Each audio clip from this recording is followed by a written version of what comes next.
નમસ્કાર મિત્રો, આપ સૌનું આપના પ્રિય ચેનલમાં હાર્દિક સ્વાગત છે.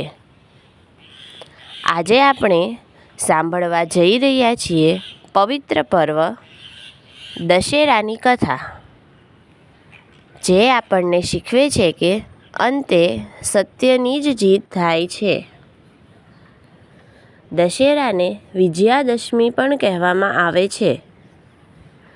કથા અનુસાર રાવણ લંકાનો રાજા અને અતિ શક્તિશાળી હતો. તેણે દેવી દેવતાઓ અને ઋષિઓને ત્રાસ આપ્યો અને અંતે માતા સીતાનું હરણ કર્યું. શ્રી રામે હનુમાનજી અને વાનર સેના સાથે મળીને રાવણ સામે યુદ્ધ શરૂ કર્યું.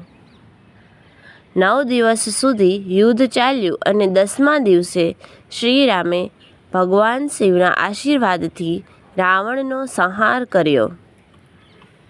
આ રીતે સત્ય, ધર્મ અને ન્યાયની જીત થઈ. તેથી જ આ દિવસને વિજયાદશમી કહેવામાં આવે છે, અર્થાત વિજયનો દિવસ.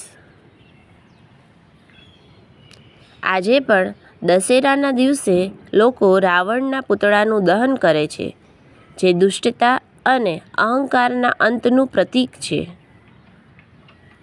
સાથે જ આ દિવસને નવા કાર્યોની શરૂઆત માટે શુભ માનવામાં આવે છે. લોકો માને છે કે દશેરા પર શરૂ કરેલું કોઈ પણ કામ સફળ થાય છે.